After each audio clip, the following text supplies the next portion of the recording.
What's good with it? What's hood with it? Look out, look out. It's the Sunday cookout, cookout. Keep it 100. You getting took out, took out. Y'all know what it is, man. Just like that. Your bro over here, y'all know what's the deal. Where we keep it reckless and real. Hook, how you feel? Just like that, man. We got the link in the comments for the bro Messiah and Viiral. If they want to jump on, man, I got the link in the comments, man. Y'all hit the link, jump on the set. Y'all already know what it is. With that being said, man, hey, shout yourself out, co-host. Y'all know who it is, man. P-Dub of GME, man. You feel me? Global Mouth Entertainment, free but not free. Chilling on a nice Sunday. You feel me? Not really giving a fuck about the Super Bowl, but I'm going to act like I do. You know what I'm saying? Chilling, man, doing what I do. Global. It's the capo, man.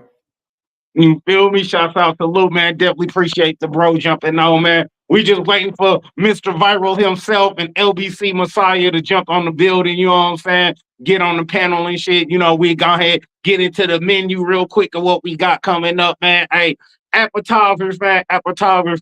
Hey, we go jump into these CIA conspiracy and hacks, man. The co-host sent me a link, you know, a whistleblower talking about things that the CIA been doing, different government secrets, you know what I mean? Things of that nature. So we gonna tap into that for the appetizer, you feel me? And as far as the main course, you know, we gonna go into the shit with Trump, you know what I mean? Him doing all of this racist shit, which ain't no surprise. We already know who it is. It's Trump. We know how that go. You feel me? That's gonna be part of the main course. Another part of the main course, we go jump into the situation with Glorilla's sister, you know what I mean? Is celebrities obligated to help out their family when they make it big and you know they doing something, are they obligated to take care of? Hey, y'all see who it is, man. Y'all know who it is. It's the man, the myth, the legend, my bro, for sure. You already know. Hey, one of the big members of the Viiral Way podcast. I know I'm extended co-host. Hey, go ahead and shout yourself out, man. Man, if they already know, if they don't know, they gonna find out. Hey, but don't ever invite me to nothing and don't put my damn name in the thing, nigga. Hey, I'm gonna tighten. Don't trip. I'm gonna tighten up the title. I got you. Cause I didn't know you was gonna jump on. You feel me? Viiral. See, this is what happened. I'm gonna keep it 100, Messiah. This is what happened. I hit up Viiral. He seen I was live. He was like, bro, you was just live. Why you just send me the link? I'm like, I didn't know you wanted to get on. My bad. He was like, nigga, I need to be on Sunday Cookout next Sunday. I was like, all right, well, cool. I sent Messiah the link, but he was busy. You know, he was like, you got to tap in another time. So he was like, man, send me the link. I jumped in there. I'm like, all right, then cool. Fuck it. It's a family up there now. Yeah, nah, Cuz told me you try to say I was on some bullshit. Yeah, dead ass. He was like, man, I don't know what Messiah on, man. I don't know where he at right now. Yeah, I seen y'all going live earlier. Why y'all didn't hit me then? Man, you feel me? I wanted to touch on those topics, but it's good. I'm gonna leave. Let y'all have that. Which topics though? I want to know what topics. Which ones? Nah, they was talking about the Mexicans and the little boys that got marked out. Oh yeah, we gonna definitely tap on that. No, we gonna tap on that. I'm tripping because it's like we done talked about that so much, and it's just like one of those moments where it's like, nigga, we told y'all what it was already. I'm not a nigga that got to keep repeating it. It's like y'all gonna get it or not. Niggas can play these games. Right.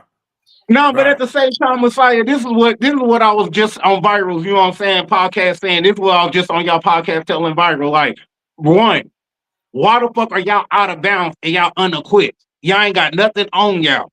Two, you feel me? We got Mexicans hopping out banging on kids. Come on, bro. These is grown ass men banging on kids. You feel me? I'm gonna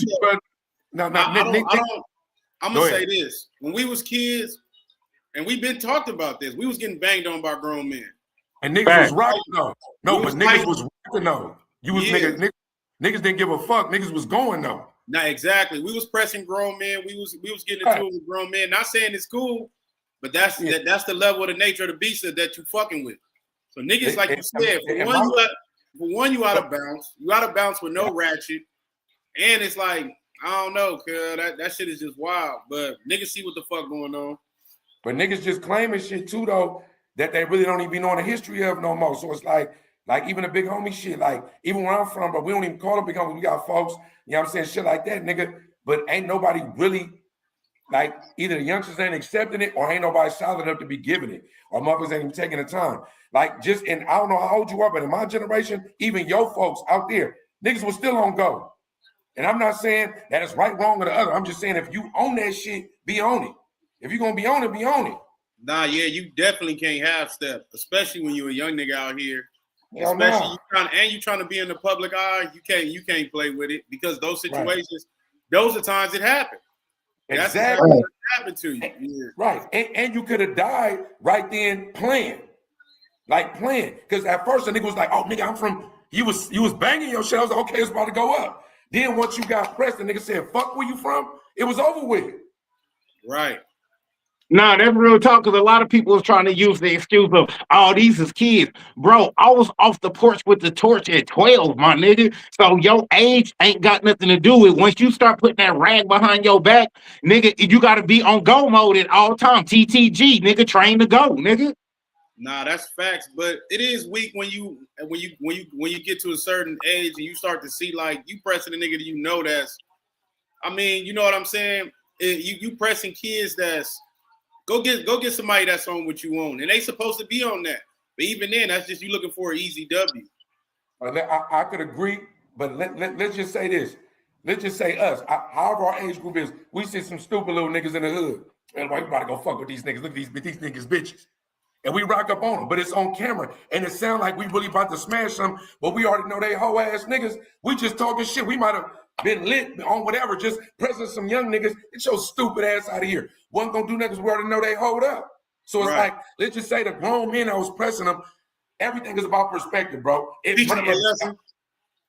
On camera, it be looking like you know, but it be so many situations happening in life that if a nigga just recorded it, it looked like one thing, but we all was there and it wasn't that. You feel me? Right. But that seemed like it was that, and that ain't nothing to play with. It damn near seemed like them niggas got put in the trick bag. No, facts. Because the cameraman was Rasa. So, bro, that shit right there just looked like all set up material. You out of bounds. Y'all banging Compton Crip. Y'all not in Compton. Why are you in the Raza's neighborhood banging motherfucking hood politics? And you got a Raza as a cameraman. And then when the niggas pulled up, they noticed the cameraman. They didn't notice the two little niggas they interviewing. They knew the cameraman. Now I could be wrong, but that's the only reason I say that is because they knew who the dude was. And it's like, if you know who the cameraman is, most cameraman is not on camera, so y'all had to know him from something. Right. So it just looked crazy. It's not a good look. Maybe that could either turn them niggas up, or it could just leave it alone and realize that it ain't for you. Because niggas don't understand that's 24/7. That's like a full-time job. When you step out the house, you know that type of shit can happen any time of the day, no matter where you at, when you least expect it. So you got to stay on that 24/7 when you own that. Yeah, I agree. And if you faking with it, whatever happens to you, deserve it. That's just my opinion. If you out there playing with it, and I'm serious, grown man, youngster, whatever, because when I'm like, bro, it's niggas, I had nephews and shit like that grow up. I didn't know these niggas was rocking like that, got grown man bodies before they got annihilated. So it's like, out here playing, pump faking, whatever. If you playing with that shit, whatever you get, you deserve it, because the police gonna do the same thing. When the feds come, if you was playing, but it looked like if they was tripping and they serious, you getting booked anyway. I ain't got no sympathy for nobody playing in the hood. Niggas just gotta be smarter all the way around, and niggas be thirsty for the fame or for the clout. Hell yeah. Like niggas gotta be smart enough to where you got enough homies where y'all could do your own vlogs. Right. A nigga could have had a homie record both of them doing exactly what they was doing. You didn't need to go to nobody else to do that. Right. Because the phone do that now. That's all I'm saying. Yeah, the phone raw, nigga. You could rock the phone all the way. Like, you feel me? No, that's real, bro. That's real. But what y'all on today? You ready for them Seahawks to get BTA? Man, what you talking about, bro? We about to blow niggas out and take this ring home. What you mean, bro? A Patriot? Man, bro, did you see who we had to beat to get to the Super Bowl? Come on, bro. And this whole season ain't nothing for really to be bragging. This whole season, like, wow. That's facts. Yeah, this season ain't even like, it ain't like it was really who was the legend? It wasn't no real hitters around. Yeah, niggas was getting injured. Everybody damn near in the playoffs is lightweight sus. That's facts. I'm like, it ain't in the Super Bowl, nigga. I only been out 6 months, just fresh out the feds. We was always on lockdown, but I was at Atwater, right? Nigga, the season is already distorted to me. Every time I look up somebody's going I look up and I'm like, niggas, the Super Bowl, who in it? Like, niggas, and I'm a sports head. Like, come on, bro. You got Man, y'all gonna stop. Hey, y'all gonna stop watering down my Seahawks. The one W I give y'all was the Rams. That should be two. The one in overtime and the one from the championship. That's your rival. That's your rival. I give you that. But the best win y'all had was when Shaun Alexander was there. This shit trash.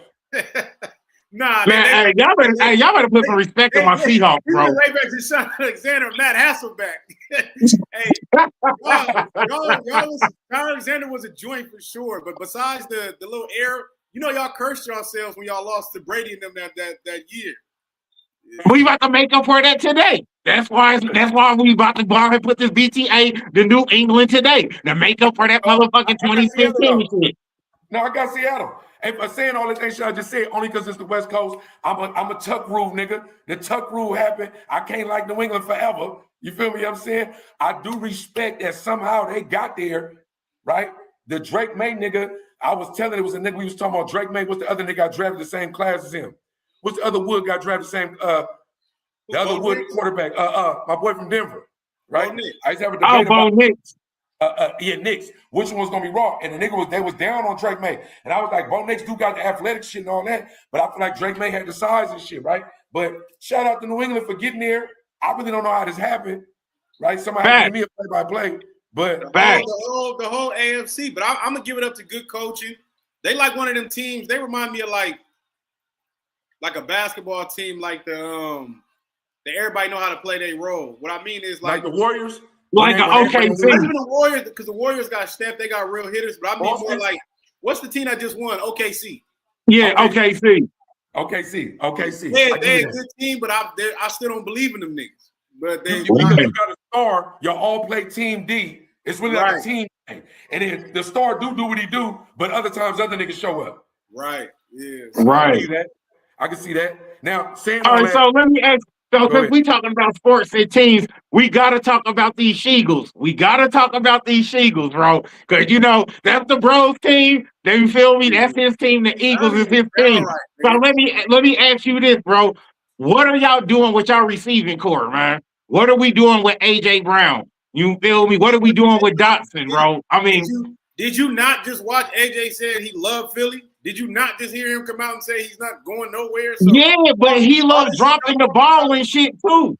He loves dropping the ball and shit too. Hey, shit happens. Yeah, it's football. Not only that, hell of that shit is staged anyway, so you never know which way. That's all I'm saying. I ain't even gonna go that route. Yeah. But Philly is a bona fide team, and they fresh off a bubble. Hey, man, that's all I'm saying. These niggas act like they forgot we just won last year. But I'm saying, see, look, just to speak for, let me speak for the people that don't understand. When you a Raider fan, nigga, you just pray to get there.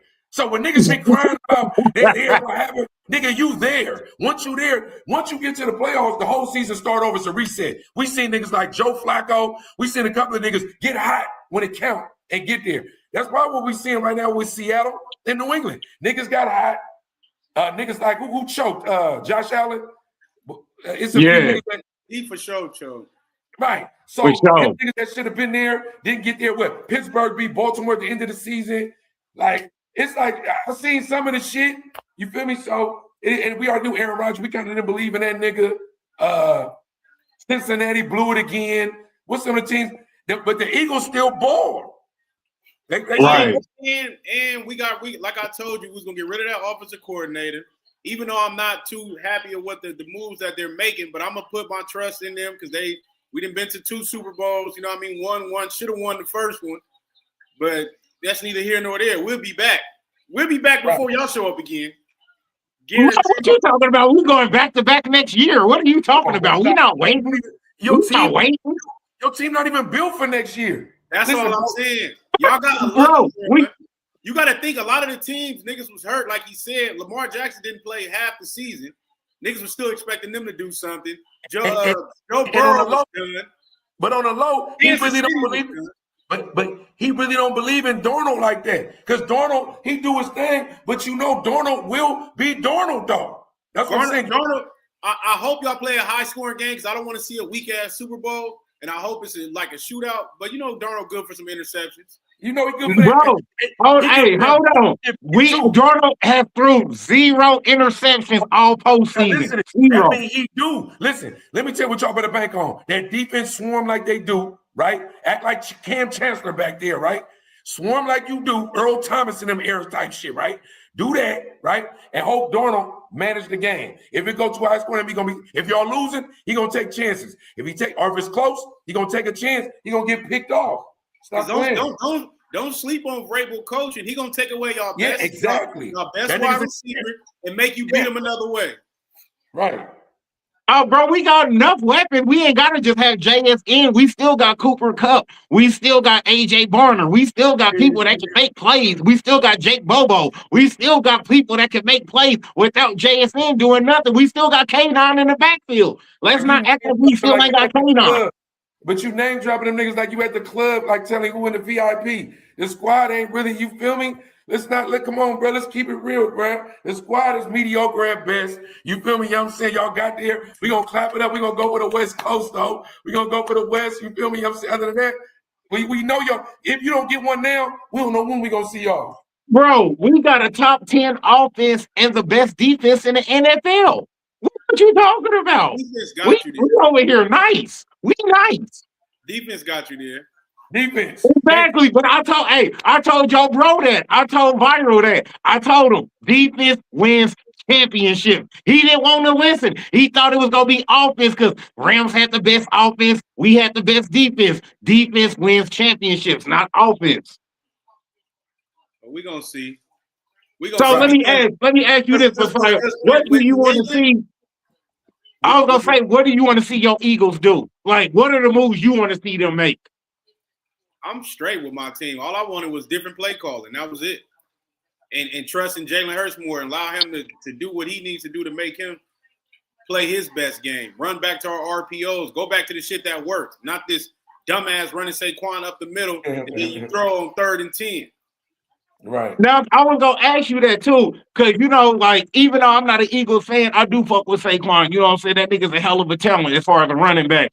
Why is it that the Eagles doubted back the way that they did with Saquon this year? Like, the fuck are we doing, bro? Like, nigga didn't doubt Saquon. A nigga just didn't run to what specializes him. He never ran to the outside, rarely. And when he did, he had big runs.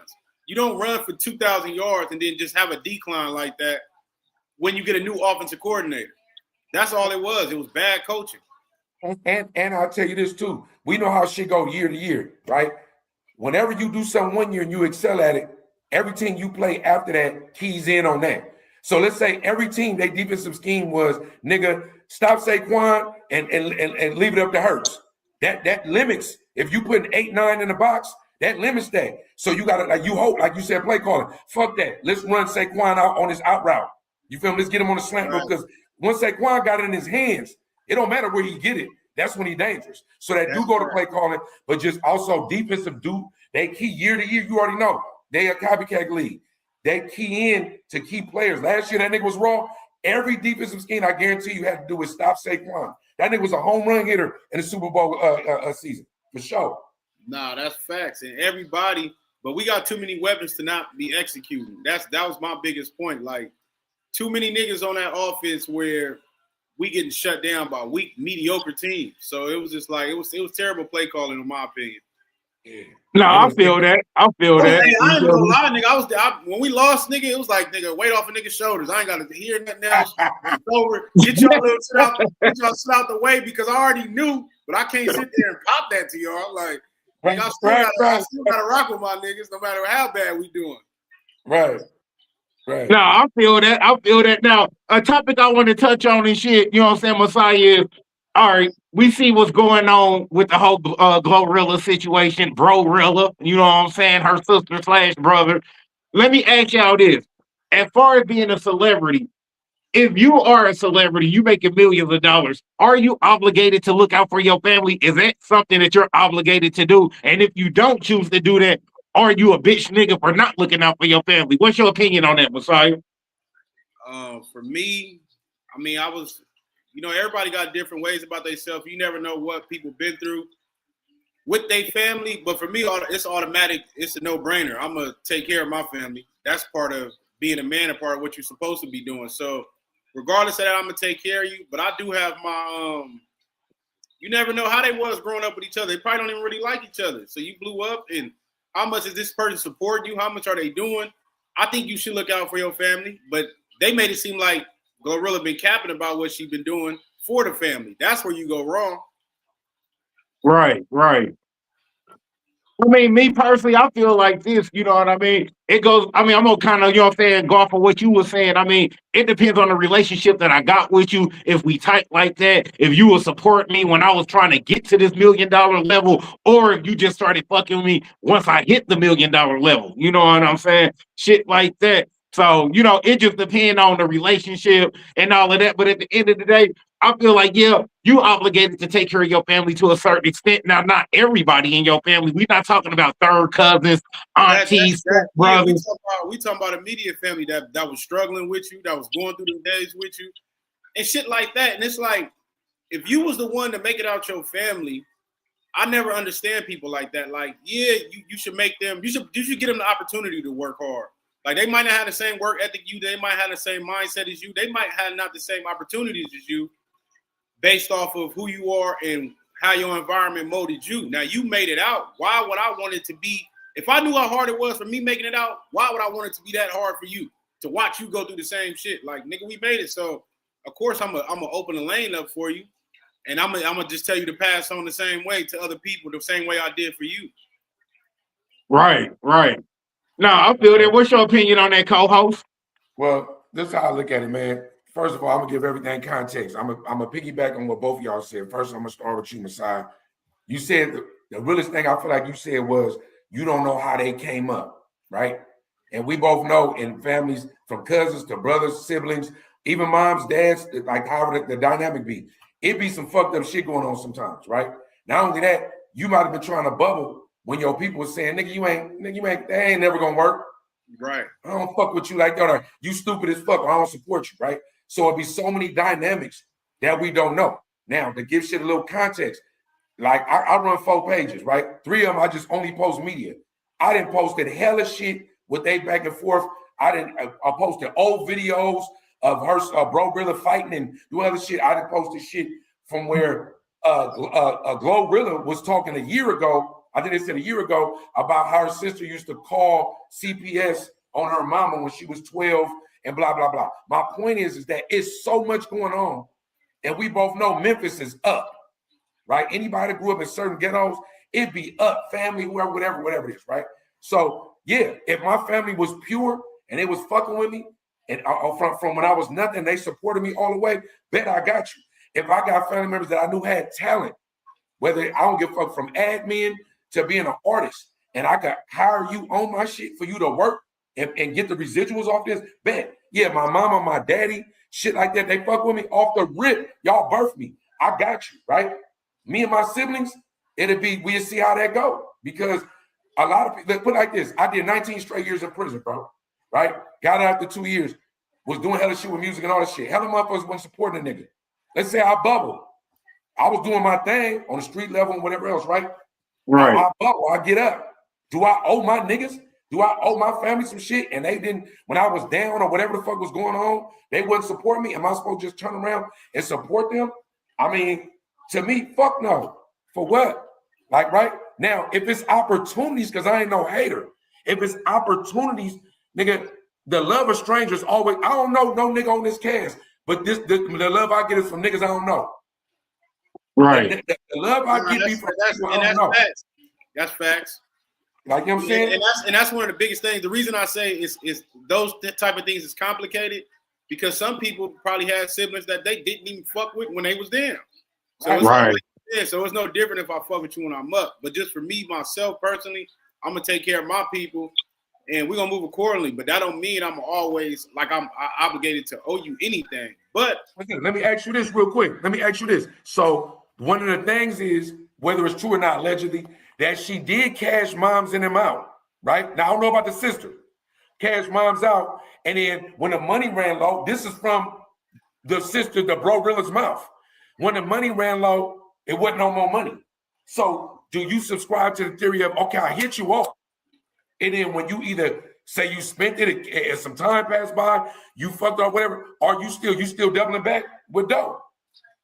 Depends how much money I'm making, and it also depends. Like for me, I might put you to work now. You gotta, if I'm the main person at this point, I'm gonna put you in a position where you're gonna be able to fish on your own. You ain't gonna need me to giving you bread. I'm gonna put you in a position to where you can better work and have an Excel and keep making money, to keep money coming in. Start getting businesses in your name. Start smartening up. You're gonna have to want to start doing these things because a lot of us ain't taught how to even have zero financial literacy. We're not taught to how to save money, how to invest money. So if I've learned all that on my own, I'm gonna acquire, and these are gonna be things you're gonna have to do for me to keep fucking with you. And I'm gonna make that clear cut. And if not, then I'm gonna break you off to where you should be straight after this. And after that, you got a one-time shot. Right, you got a one-time shot. But see, that's what I was gonna ask is, when they say support, how much support are you talking about, and what type of support are we talking about? Are we talking about support where you put me in a position like Messiah said, where it said you buying me a fish, you go teach me how to fish so I can eat for the rest of my life? Right. Or, you know what I'm saying? And we talking about support where I'm just throwing you money just for you to fuck off. And after you done fucking it off, you doubling back to fuck off more money. You know what I'm saying? Like, what type of support are we talking about? And we talking about support. Yeah. You feel me? Yeah, I ain't talking. Allowance is two different. That's an allowance.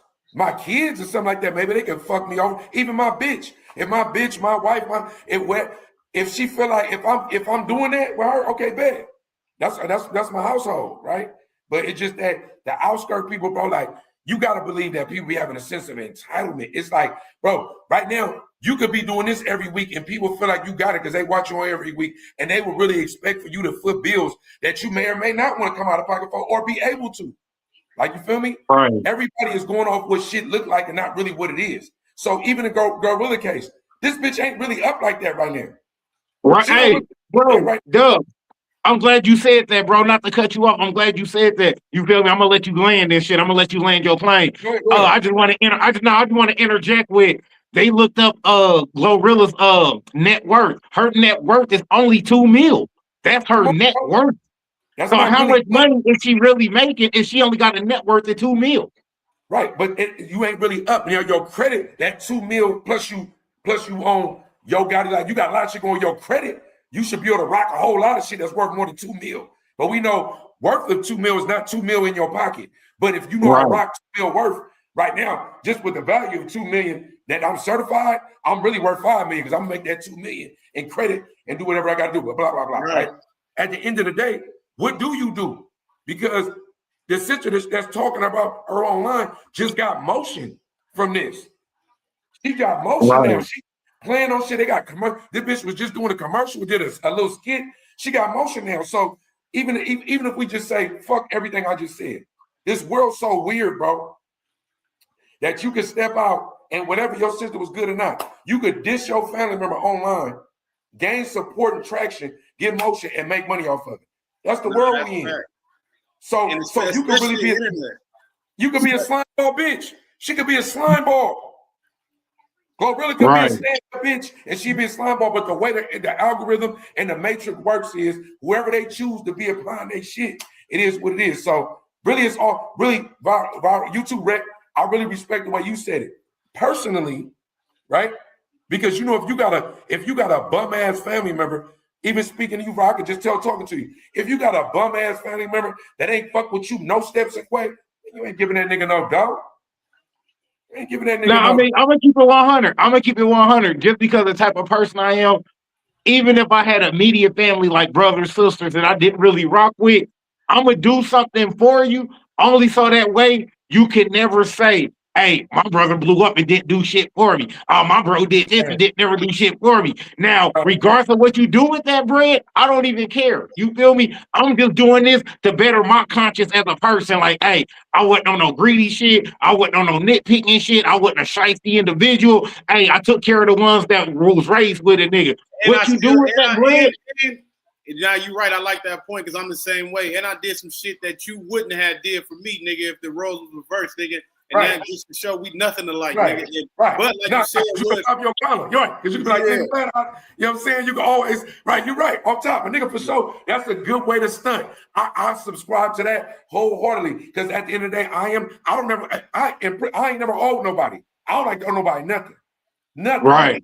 I'd rather be broke and then I owe you. If I got to pay you with my last and I owe you, or if I'm coming to get something, right, just because, so you're right. I can subscribe to that. I like that right there. I can subscribe to that. Fuck what you going through. You a bitch ass nigga. I still did it for you anyway, hoe ass nigga. Just because I ain't even built like that, right? Just to show you how solid I am. Exactly. Even worse when you know you are hoe. Yeah. Right. And you accepted it. See, a nigga was surprised when that nigga fuck you. I don't even want that. When you accept it, you really hold on. Yeah. Right. You know you don't fuck with All right, man. Since we speaking of celebrity news, we gonna keep the celebrity train going with the next hot topic that's going on right now, celebrity news. Bro, you know what I'm saying? Before I get into this, man, I want to say rest in peace, you know what I'm saying? You feel me, to the young brother that lost his life and stuff, you know what I'm saying? Little John's son. I want to say RIP, bro. You feel me? Now, let me ask y'all. Yeah, bro, P game, bro. All right, his son was missing. You feel me? They couldn't get a hold of him on the phone. They tracked the phone. The phone was in a different area. They ended up finding the brother in the damn estate right near the damn mansion, drowned in the pool. I mean, drowned in the pond and shit. He was found unalived in the pond and shit. But was he drowned? Wait. Yeah. Was he drowned or was he just found there? Because they said that he was found near the pond and shit. Now they didn't go into details as far as if he was drowned, if you know, it was a gunshot wound, if it was a strangulation, a big deal. Drugs in his system. That's what I'm saying. They haven't went into detail on that yet. Right. Now this is what I want to ask. That's something they got off that K2 and this is what I wanted to ask y'all. This is what I wanted to ask y'all. Do y'all think this was a sacrifice, bro? I don't think it's no sacrifice. Like you said, it's not enough detail for me to even go off nothing like that. But Lil Jon been in the game way too long to be. What was the sacrifice? Right. Exactly. Yeah, what is he sacrificing at this point? Like he's already. Just to say relevant, just to keep that name pop. You know how it goes. You know what I'm saying? We know what Jennifer Hudson did. We know what Jennifer Hudson did. She exterminated her whole family. You gotta understand, Lil Jon is already a legend in his own sense. He's already made his mark in hip hop. He's made his mark. If he's acquired and did right with his finances, Lil Jon has no reason for me to believe to sacrifice his son at this point in the game. Right. Now look, I add to that. For one thing, just on the sacrifice hype, period. Right? Just I have no answers to these questions. I would love for them to be answered in this form, right? When you sacrifice somebody in your family for fame, who shows up?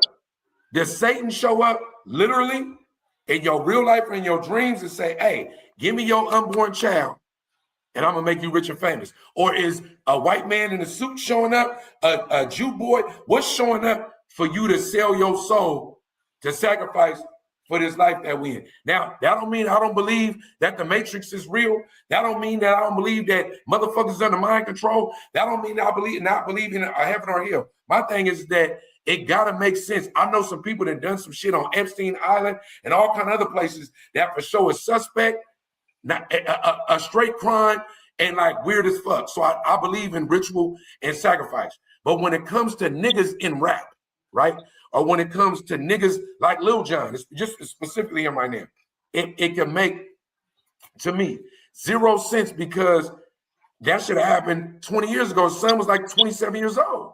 That's all I'm saying. You feel me? I'm saying? So if that was gonna happen, right? But not only that, I would love to know, like, and I might sound like I'm being a jerk, but how does the selling of the soul and sacrifice work? Who shows up to collect this debt? Okay. What's your thoughts on it, Messiah? I mean, it's I guess it's different forms, I would say. So it's not really, I don't think they just do one thing one way. But from the conspiracy theories, it would have to be you signing your name on a dotted line and then you agreeing to some type of terms that people ain't finna see. So somebody's gonna make it happen. I just think the powers that be through the elites or whoever, you gotta get that up, nigga. However, and they can clean up anything. You know, they can If you got power that, you can make the crime scene what it is. You can do whatever you want it to be, and that's just what it is, in my opinion. So I feel that. You know what I'm saying? I definitely understand that and shit. I mean, I feel like this, to keep it 100. You know what I mean? It's like, do it sound fishy? Yeah, of course it sound fishy. You know what I'm saying? The brother was missing. He was found right by the damn estate of the family's estate. So it's like, how hard was y'all really looking for him if he was missing and he ended up unalived right by the motherfucking mansion? Like, was y'all really looking for him or not? Bro, niggas be getting off this motherfucking spice, bro, or this fentanyl, bro, and be doing many shit, bro. And I'm not trying to discredit, rest in peace to any of the fallen soldiers, but I'm telling you, bro, in prison, even a level with that spice on the street, bro. Listen, you know, I don't know, bro. I'm OG in the state, bro. You couldn't even get high off certain shit and be on the yard, nigga. In the feds, bro, on level 4 USPs. Niggas is getting high off shit, spazzing out, jumping off shit, getting naked. It's like old school Sherm. Niggas used to tell me about the Sherm stories. My LA niggas back in the days when I was a Y baby. They used to be telling about Sherm niggas that do some shit, get naked, run down the street, get the water hose, go up like niggas. That's right. That's what I'm saying.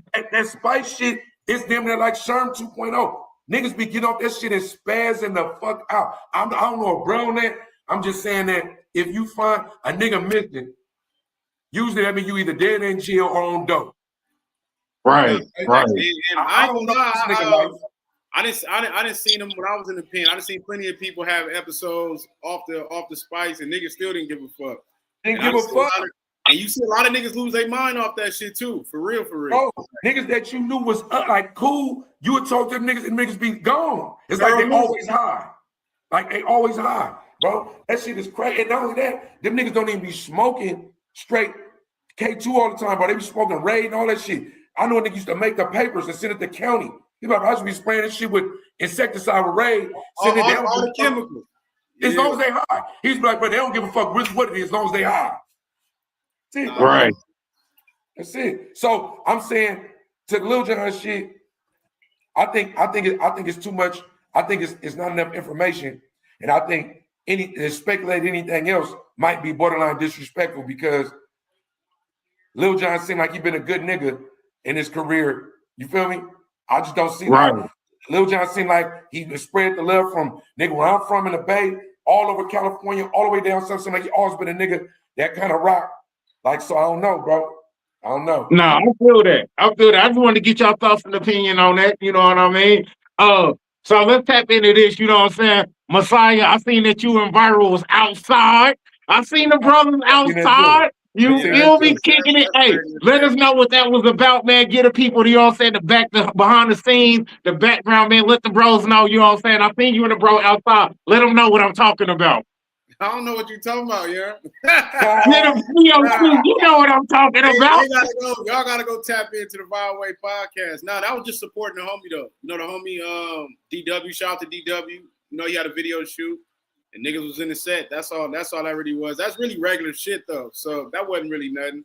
But yeah, but I just thought that was dope. Anybody doing something, I support all my homies. If they're doing something that can get them to a better position, or they trying to get to a better position in life, I'm gonna support it every time. So, like I said, shout out to the homie Flame, and that was just that was a video shoot, and then niggas hanging out in the hood.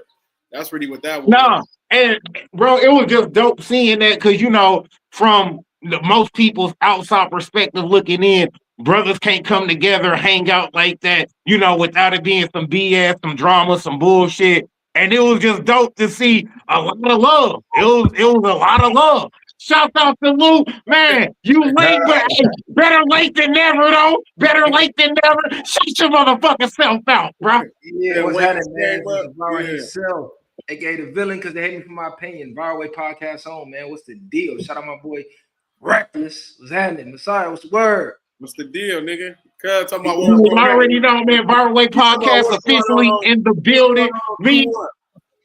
You feel me? Extended co-host right here, man. Had to get my bros in the building. So we were just talking about the whole DW Flame video shoot. Hey, I was just telling Messiah, man. Hey, I seen y'all outside. I seen the love. Come on, man. That's regular. That's give us some behind the scene tidbits. Give us some tidbits, right?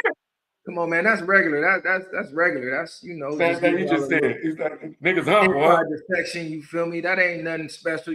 That's the homies, cause that's the home team. So we gonna support whatever the home team got going on. We pulling up. We ain't out trying to make it look like we something we not. That's regular. Niggas been doing that for ages. Man, and I just seen there was a lot of love being shown. You know what I'm saying? Like, I ain't seeing no bickering, no commotion, no ignorance, nobody pulling out the ratchets or yanking on or clutching. It was just a lot of love, a lot of good times, a lot of good energy, good vibes. I'm like, bro, now this is how you throw a party. This is a grown man function where we can all come together, kick it, get on the end, and it's all love. It ain't no smoke, it ain't no funk, it ain't no fighting, no bickering, and no bullshit. I mean, everything gonna happen in any hood worldwide, but most times, like I tell people all the time, that's why outside looking in, people don't understand it's not always all bad. That's just niggas. Right. No, and not to double back, you know what I'm saying? Because Viiral missed out on it, so not to double back, but we were talking about the situation, Viiral, that you was just on the platform speaking on y'all podcast, about the little brothers getting pressed on and stuff, and like me and Messiah was saying, it's like, bro, when you that young, you can't use your age as an excuse because we was learning to be TTG, trained to go. At all times, you got to be ready for that type of action. And we know how the Hispanics get down when we're outnumbered. We know that they quicker to press and flex on us when they got the numbers on us. You know what I mean? Right. So for brothers to be like, oh, yeah, man, this Compton Crip. Oh, man, I'm A-gang too. I got it tatted on my neck. What are we talking about, bro? No, it was crazy. But this is a whole nother generation, bro. A lot of them grew up on the internet. Like, growing up watching this shit from the internet and thinking it's going to stay on the internet. That's why they start doing the hood blogs and shit like that. Like, I remember when I was young, we wasn't doing hood blogs and shit like that. I know we had the hood-to-hood DVDs and all that, but that shit low-key was frowned upon back then. But no, bro, really, from a gangbang aspect is no excuse because once you jump off the porch, you off the porch. From a human aspect, a grown man aspect, nigga, y'all grown 4 deep, look like one of y'all had blick on y'all, and these are 2 little ass kids. What the fuck did you really expect? Exactly, bro. And this is where the niggas be having the game fucked up. It's like if it was that serious, we crashing you anyway, or they gonna give you a fade. Right. Real talk. Now, I don't know if you seen the Messiah. I don't know if you got to see the podcast just now, but Flacco jumped on there. And y'all know I rock with Flacco. Shout salute to Flacco. But, bro, you was on some bullshit, bro. You pulled up on some straight bullshit, bro. Like dead ass, bro. The shit that you pulled up on, bro, that shit was not cool, my nigga. You know what I'm saying? That shit was not cool. You feel me? You sitting here trying to, vouching. You feel me? You sitting here trying to cut motherfucking shade for the motherfucking Mexican squad. Oh, man, I don't want no smoke with them. Let me ask you this. What happened? What did he say? Exactly. I don't know. All right, so, let me ask you this. Let me ask you, did he tell the truth? Fuck no. No, but Flacco was on some bullshit, bro. All right, Viiral was talking about the situation with the little ones getting pressed on. Flacco come out talking about, oh yeah, the Hispanics, man, they run y'all in Long Beach. They run y'all in LA. You feel me? Y'all, inferior compared to them. You know what I'm saying? All of this shit, like, bro, what the fuck is we talking about, bro? You over here on some bullshit with that. Just like Viiral said, you are a non-American. You're not even a Black American. You feel me? He's trying to tell Viiral what Long Beach and LA politics are. And like Viiral said, nigga, you not outside. You not in the streets. How the fuck you gonna tell me what's going on in Cali and LA and you not even from here? This nigga Flacco talking about, oh, I lived there for 4 years. That don't mean shit, nigga. You're not in the field. You're living in the area. You're not in the field. It's a difference.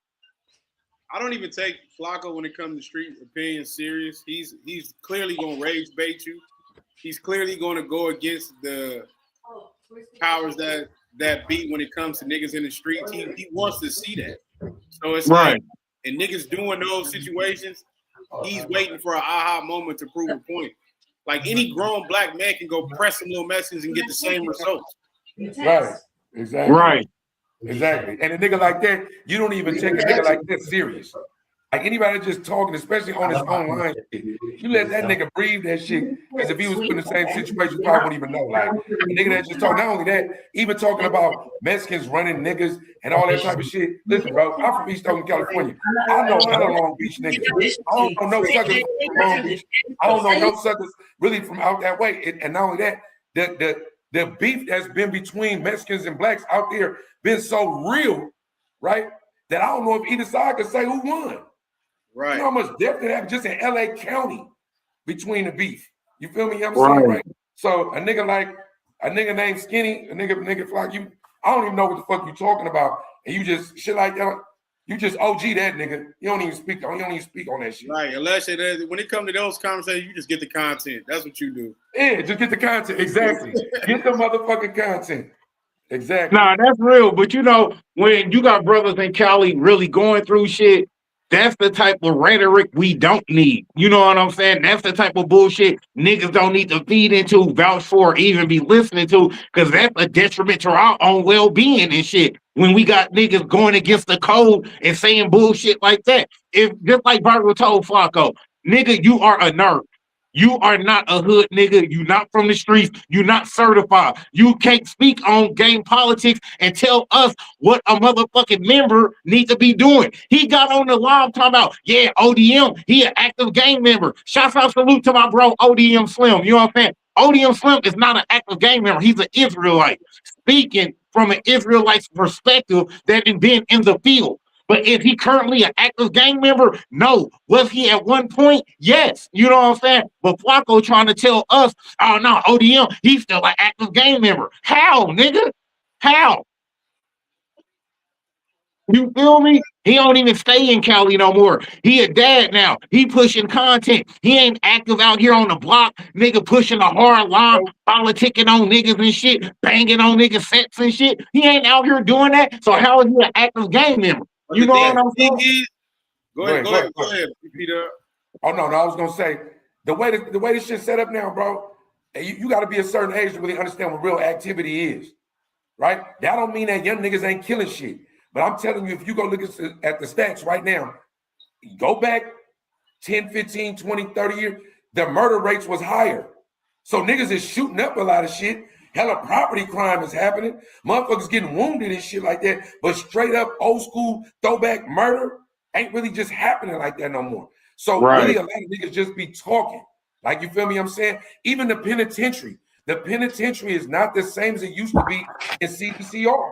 It's not the same. So you had to come from some type of real wealth of knowledge, like experience, I mean, right? To understand what's active. But that's not no shot at none of the young niggas that's rocking and still shooting shit and doing what they're doing. I'm just saying that the game ain't even the same no more. Niggas don't even frown on rapping like that no more. You know what I'm saying? Like, shit ain't the same, bro. So it's like a lot of this shit is hard for a nigga like me to sit back and take shit. I'm not gonna argue with a nigga over the net, right? I'm not about to come kill you either, because it'd be stupid. And now I can't even respect a lot of the platforms because it's too many opinions. Charleston White got a super platform. He's a rat. He's a rat. Right. He's a rat that says some real shit sometimes. He be saying some real shit. Sometimes he'll say some real shit, but he's a rat. Right? You know what I'm saying? Tekashi 69 got a platform. It's niggas with platforms that's for show own work. So like a lot of shit that happened in the hood right now, we could report on it, but you can't really take a lot of it serious. And the worst thing they could have did was bring the streets to the internet. Niggas should have left the streets in the streets. And then niggas gotta take accountability too. When you talk politics with a nigga like Flacco, it's on you. He shouldn't even, niggas wasn't even allowed to even speak on certain business. Like, I don't even like to talk about it. And that's why I don't do a lot of the other things that nigga can do, because I leave how we grow up. Insane business is insane business, and whatever nigga hood from, if you go on the yard, you're not going to be involved in other niggas' gangs politicking on them unless it's between y'all gangs. Exactly. Right. Outside of that, there's no reason necessarily to even have certain input. A conversation, right? Exactly. No, that's real. Just like Viiral said, we grew up in a generation where we didn't have DPs on camera. We didn't have hood days on camera. We didn't film none of that kind of shit, bro. That was frowned upon by our OGs, and we bringing a motherfucking camera phone to the hood, trying to camera phone what the fuck politics is going on. A lot of that stuff was somewhat documented, you just got to think it wasn't able to be uploaded to the internet. Right. If you had that, the niggas in the hood probably had it. But outside of that, that's how you got all them old school pictures. You got all them old school videos and stuff like that. It was like O-Dog with the tape. It was like O-Dog with the tape, niggas. Exactly. Niggas, O-Dog and the niggas in the hood had the tape. It just gave it to the police. But for sure, it was just like what bro was saying with the hood to hood. You know, we had that shit going on out here, but it was like more like hood viral. So niggas was doing stupid shit, right? That get them indicted back then too. We're not gonna take that up. It just wasn't instant. It wasn't right now. It wasn't live. And not only that, it wasn't too many niggas actually going with a hammer right now to go commit murder. Niggas is doing this now. Niggas wasn't doing that. Yeah, niggas wasn't doing this. Like, you feel me? But other than that, niggas was doing stupid shit, but it's just on a whole nother level now. Yeah, I mean, it was just irritating because, you know, if you you don't know, Dub, Viiral and Messiah, they both is from the LBC. They both from Long Beach. So when you got a nigga like Flock on here trying to tell brothers that really come from the turf, that's really in the field and really been outside about what the fuck is going on in LA and Long Beach, what the fuck is we talking about? Just like Viiral said, you a nigga from North Dakota. How the fuck are you speaking on our politics and how we moving, nigga? You don't even know how the fuck we moving. Right. Flacco's a rage baiter, bro. That's what y'all gotta realize. Flacco's only for engagement. The crazier shit that he say to get people to react, that's what he gonna say. He ain't got no stake in the game out here. He got no connection to what's going on out here. He said, I lived in LA for 4 years. How many of those 4 years was you outside on the block with niggas? How many of them 4 years was you trooping with niggas? You're not even from nowhere, so you don't know what the fuck going on outside of YouTube. I understand this, so he can't rage bait me or get me upset because I know what he's doing. Right. But bro said, get the content. That's why you just get the content and move on. You can't make me mad. I'm probably never gonna be in a position to whoop your ass if I do get mad. I'm not gonna kill you because I'm already past that point where I'm about to go to jail for some stupid shit. Me talking on this internet, but just get the content, move on. Like, especially niggas that really just be talking. Like, a lot of niggas nowadays and bitches too just be talking. Like, for real, people be talking, and then when you turn up, you end up being a fool because they was just talking. People really be talking, bro. People don't want to fade. They definitely don't want to shoot, but they want to do this. This is it, bro. People really just be talking. And you will find out quick, people that ain't talking, you'll be in a situation and a motherfucker get off on your ass and do some other shit. People let me ask you I got something for the whole panel. Let me ask y'all all this. With niggas gang banging nowadays, are they doing it for the culture of gang banging, or are they doing it for the popularity of gang banging? I mean, I think it's hard to speak for everybody. You can't necessarily speak. You have to get in the mentality of every single person. But I do think to a point where niggas used to bang for the gang and not for the fame. I think it's a little different now because people are looking for clout, and then you got people it's become content. Gang bang has become content. Pull up. I want to show you I'm in my enemy's hood. Like I said, I come from around niggas where you want to move in silence. You didn't necessarily want everybody documenting what you do. Like, if you knew, you knew. If you didn't, you didn't. Right. Your opinion, Viiral? Mike, we can't hear you. Your mic off or something. Your shit's still tripping. Okay. Yeah, you gotta unmute yourself. There you go. Yeah. All right, I'm good now. Yeah. Yep, you good. All right. Your opinion, bro? It always was half and half since the beginning of time, bro. You had some niggas doing it for the gang, and you had some niggas doing it for the fame. How you think the numbers even rose so high? It was because of the fame. Niggas saw the popularity and they wanted to join. Some niggas turned into, I'm really doing it for the gang, and some niggas was like, I want the benefits of it. All you're doing is seeing it on the internet now, from what I can see. I don't think nothing really changed. It's just being documented. Some of the rules has changed as far as niggas not getting punished for the rules. Because a lot of people like to say, oh, well, you know, telling was this and that in the past, but what happened to niggas who told in the past? It was demonstrations. You don't see that now. The laws was different. So niggas was doing a lot of things that you can't get away with now. Nigga, you catch a body back then, you might do what, 7 years and get out if you a teen? Nigga, do a quick kids get charged as adult. First, nigga, attempt murder. You shoot a nigga in the foot, you got 101 years. So it's different. So you got to look at all that shit. And that's one thing I don't like when they try to compare eras, is because it's damn near even way harder to be active as niggas was in those Hell times. yeah. Right. You're right. You would like to think the snitching level was down. Like bro just said, niggas was getting punished for it. Some niggas was still slipping through the cracks, but a majority of niggas was getting dealt with. And you didn't have a camera on every fucking street corner. You didn't have a phone out as soon as something got cracking. When something happened, you just, like we said, the people in that area knew. The whole world didn't know. GPS on the phone to ping your phone. Yeah. It was no ring cameras. The ring camera, Tesla cameras, it's cameras everywhere. Right. But to chime in on what y'all on, a couple of different perspectives. For showing a music game is for fame. People that get put on in a music game that's saying that they so-and-so Crip or so-and-so Blood, that's a true LA County set of hood, is for the fame and protection, right? I just wholehearted. That don't mean that they ain't trying to bank, but if you don't get jumped in, at least from how I grew up, and I'm speaking on LA shit, LA County, Long Beach shit, the way I grew up, I'm a wide baby. Nigga, if you ain't get jumped in, nigga, you wasn't in. You better get jumped in, nigga. So if that ain't going on, you wasn't really in anyway. Even in where I'm from, now speaking on where I'm from, right? We never called ourselves gang members. My generation, the generation at the mine. The generation now, though, them niggas is gang members. You know what I'm saying? So niggas banging 2s, 3s, 4s, niggas banging nutcase stubby, niggas is banging, they banging 5s now. All kind of shit, right? Niggas is like, it ain't, I can't speak on if it's for the fame or the gang, because I kind of feel like my geography is kind of emulating something that my generation didn't teach them. It's more so kind of Detroit, Chicago-ish, drillish. You feel me? You know what I'm saying, right?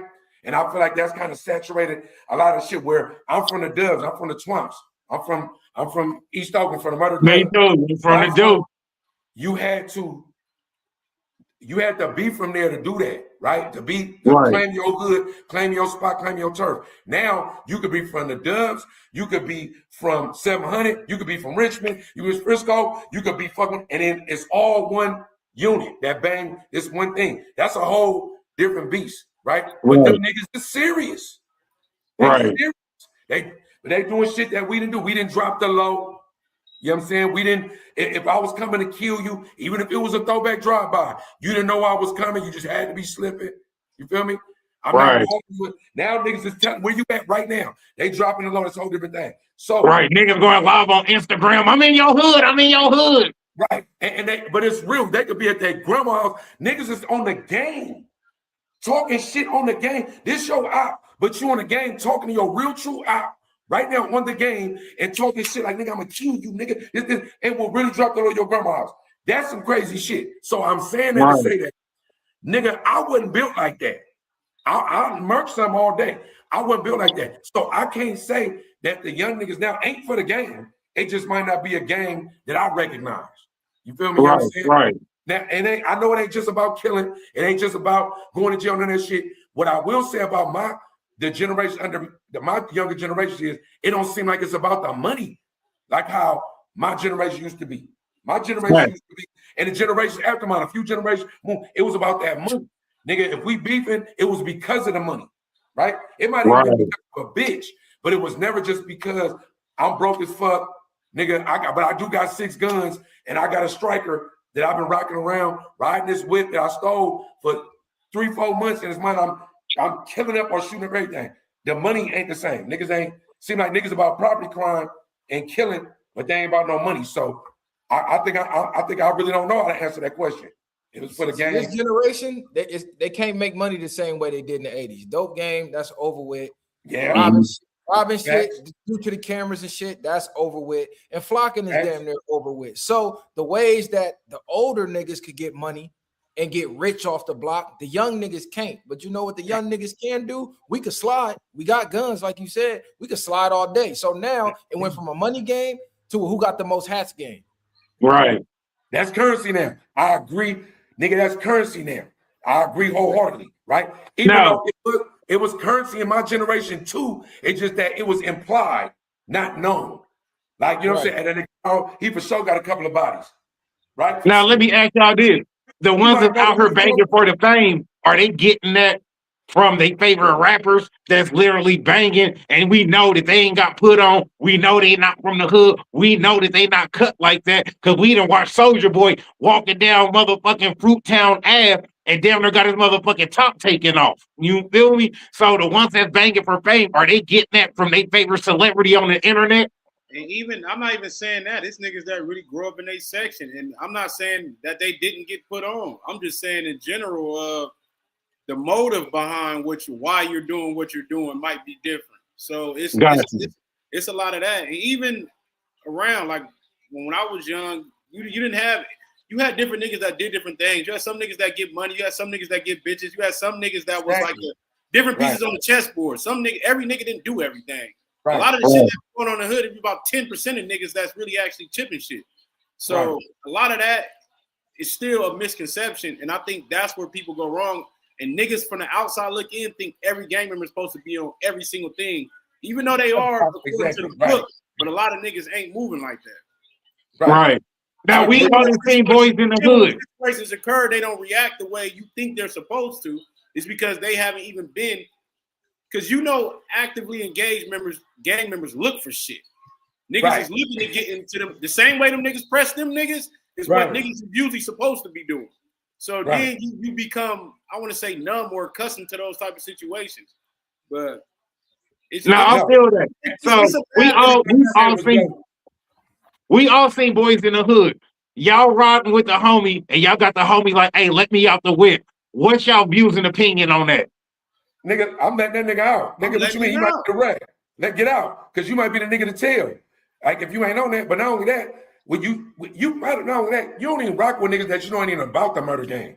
You don't ride with them niggas anyway. You know what I'm saying? Like you definitely ain't about. It is, I guess, with certain generations, niggas would have initiations like that, but I was always scared of the niggas that if you ain't want to do it, I don't want to do it with you. You don't want to do it with me. Even people got a bad take on Trey in that movie, but niggas got to understand Trey was a troubled kid at first. He outgrew that because he had a pops in his life. Right. He never act like he was a gang member. He never act like he was tough. His best friend got smoked, and his other best friend, the nigga brother, so he understood why he wanted to slide for him. That's why he didn't hesitate to let him out. What he did, he just looked at him like, but it wasn't nothing like, nigga, I ain't tripping on you. I wasn't even expecting you to come this far. Yeah, they didn't judge that nigga for that. They didn't even judge him for it. That's why Doughboy fucked with him at the end. Right. That's why he fucked with him. You know what I'm saying? Because you already know who your folks is. Not only that, Trey, he damn near the nigga in the hood, like my nigga Morris Chestnut, go play ball. Like the solid niggas. We want to see you make it, nigga. We already fucked up. Yeah. To your games and everything. Right. We ain't even on that. And what's your thoughts, Viiral? No, I thought the same thing. It's like, I'm gonna respect you more for saying that because you probably would have fucked around and told on the nigga. So before it even got to that, you realized you wasn't really with that. I'd rather you do that than we go all the way with it and you tell on the nigga. Plus, they knew it wasn't in them. They knew it wasn't in them, like they just both said. That's why they didn't judge him. That's why Doughboy still fucked with him. He knew you was emotional in the moment, but they never believed it was in you anyway, so they really wasn't tripping. And he like, nigga, this is my brother. I want to be the one to do it anyway. So no matter what. Right. And he was really, that nigga was really banging. Not only that, you see Doughboy took the whole situation over with anyway. That nigga wasn't even he probably got a couple of pot shots in the car. But even in this game we talking about right now, if you reach a certain age of maturity, you would be an idiot not to respect anybody saying, hey, bro, I don't want to do that. Like, do you know how hard it is for all your peers want to do one thing and you go, nah, I don't want to do that. That takes more courage than just doing it anyway. And that's how a lot of niggas realize it in a moment. A nigga, if you able to say, hey, look, it's 10 of us, nigga, I'm the only person that don't want to do that shit. Nigga, that take way more than doing it. Way more. And that's how a lot of niggas got told on. Niggas don't be realizing. Niggas be like, I'm cool. Niggas like, nah, nigga, you finna do this. Bitch ass. Nigga, then you force the nigga to do it and Cub wind up telling. Like, nigga, he told you he didn't want to do this shit. You forced the nigga. Right. Cub was never really on that. Right. Nah, I feel that because Demon Time Exotic, shout out to the bro Demon Time Exotic, man. He was telling a story on his live and stuff the other night about how his boy was like, hey, you got your gun? He like, yeah. He like, all right, shit, ride with me. He like, all right, cool, whatever. And they pull up on the block. His boy just hop out and just start letting off. He like, Nigga, the fuck is going on? Like, I didn't know we was coming over here for this. You know what I'm saying? You didn't tell me that. He asked you, do you got your strap and ride with me? If you don't question that, that's really on you at that point. And that's what Demon Tom said. He was like, man, you know, that was kind of my fault for being naive and not looking at it from the bigger picture. Like, damn, why the homie would be asking me if I had it on me if he wasn't about to pull up on that type of time. But at the same time, Demon Tom felt the type of way because he was like, bro, you could have let me know that that's what we going over here for. You just said, hey, ride with me. You didn't say, hey, if these niggas over here on the block funking, I got to go handle this. That's a totally different conversation. He was like, so even if I was not even what you were saying, that's your part to be like, hey, this is what it's on. This is what we about to go get into. Don't just take me on a dummy mission. Yeah, and I just. But he did. He did tell him that's what we into. When the nigga pull up on you and say, bro, you strapped? And you say, yeah, but he say, come on, rock with me. Nigga, you know from that, wherever the fuck, he might be going to go rob a bank. Nigga, when the nigga say that, you bouncing the whip with him, whatever.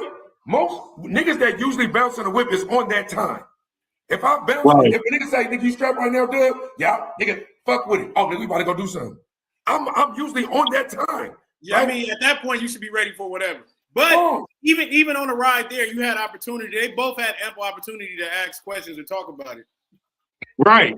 And that's all I'm saying, bro. It's like, if I ask you or Viiral or Dub, hey, man, take this trick with me, I'm giving y'all full details. I'm not just going to give y'all the basic cliff notes of the situation. Now I'm going to give you the full essay. I'm not just going to give you what I think you want to hear. I'm going to let you know exactly what it is, how the beef started, what we about to go do, what the after plan is. If y'all with it, cool. If y'all not, I respect it. But I at least got to give y'all, you know what I'm saying, that too. And all this I agree. You a cold nigga if you just tell your homie get in the whip and don't tell Cut what you finna go do and just get cracked. No, like sure. Let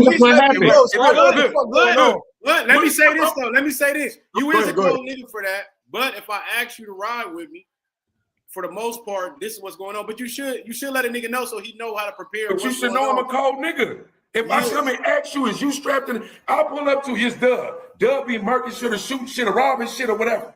Everybody got to. You ain't just bouncing in the car when somebody asks you about a gun anyway. We all know each other in the hood. Dub pull up. Now, if Viiral pull up, if Rec pull up, it might be different. Right. Somebody might have been tripping with his bitch or something. But if Dub pull up and Dub like, hey, nigga, you strapped? You got to know your personnel. That's what I'm getting at. Y'all ever seen that movie? What was the movie with Ben Affleck? Was it The Town? No, it wasn't The Town. It was it was The Town. It was The Town. But you remember when he told his brother, he said, you ain't never asked me about this again. And I can't tell you what it's about. I just need you to come with me. The nigga that robbing bank, yeah. They went to the nigga house and damn near smoked him. Yeah. And it be cold niggas. Viiral, it be cold niggas. Like, so you saying you a cold nigga. Think about it. In the hood though, it be a nigga that you like, I fuck with cuz, but damn, this nigga, I ain't no bitch or nothing, just that this nigga on one, right? It's other niggas that come like, oh, they go that, okay. They go that, what's up, bro? And if some niggas pull up and they be like, hey, nigga, you strapped? You will be like, yeah, what's up? Some niggas be like, you strapped? Like, nah, no. Right? So if you get in the car with a nigga, we just was talking about sports earlier in the weak-ass Seahawks, right?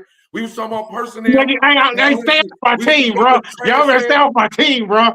Oh, I didn't even know. I forgot you was a fan. Them trash-ass Hawks, right? Seagulls. Weak-ass niggas, right? And how you got to know your personnel. So if a nigga do pull up, I mean, I can look at it both ways if I'm on that. But I know if I pull up, I know if anybody on this panel pull up on me and say, Dub, you strapped? And I say, yeah, you say, come on. I'm going to say, no. For what? Because I'm strapped. I don't want to ride with you, nigga. I already be with my, like, just, if that's what we on. But if you bounce in, how many shooters just getting in? How many niggas can a nigga pull up in the hood to right now and say, hey, you strapped? They going to be out. And ready to go on anything. It ain't gonna be mad. Most niggas, nigga, I don't even want you to know I got it on me anyway. Oh God. Man, you feel me? You feel me? Just assume just in case they do pop. Right. Just assume I got it. Right. And then I'm pretty sure y'all in the same place with me. In certain places, you better have it on you. If you don't, y'all all from Cali. You know what I'm saying? You from Oakland, they from the LBC. Rick, I'm telling you, if you don't got it on you, you want to have it on you enough to where nigga assume you got it on you. Right. Who is this dude you talking about though? Like this is the type of conversation that we was talking about that shouldn't be on the internet though. Oh, no. He went live and had the whole conversation on live with the dude on the phone. So this has already been put on the internet. So I ain't speaking on nothing that's already out there. I'm not saying you. I'm talking about like people that be in the streets and bring that type of shit online. Like this will be all right. See what happened. You know what I'm saying? Long story less long. Demon Tom Exotics was telling a story on live. You know what I'm saying about some hood shit that had happened. The dude jumped in his motherfucker and called him and was like, "Oh, you on some bullshit, nigga? You lying, da." So Demon Tom was like, "Fuck it, we gonna have this conversation on live then. If you go expose me and tell me I'm on bullshit and I'm, you know what I'm saying, this and I'm a snitch and I'm that, then fuck it, I'm gonna do it on live. That way you got a platform to put me out there. If that's really what the fuck you think I'm on or from that type of individual." So he put the shit out there and he had the conversation with him. He was just like, "Bro, you was the nigga that came to me asked if I had a gun, but didn't tell me that we about to go get off on some niggas. You could have told me that. You just took me on the dummy mission. I ain't know we was about to get off on niggas. So when you hop out the car and start letting off, fuck y'all got the fuck up out of there, nigga. Your car is all tinted out. I didn't even know it was you letting off, nigga. I thought they were shooting back at us. You feel me? So he felt the type of way about that shit, and I feel him because my niggas is gonna give me the detail. Hey, this is what it is. This is what's cracking. This is what happened. Not no, hey, you got your shit on you, ride with me. That could mean anything. We could be riding on kids. Nigga, I'm not getting involved in that. We could go be shooting up some niggas because your baby mama got fucked by these niggas. I'm not with that shit. I'm gonna need some details. So even if I do got my gun and I'm with the shit, I need to know what shit I'm getting into. Why didn't you get the details before you got in the car? Yeah, but right. No, he followed him and shit. He followed him. He had his own whip. He followed him to the spot.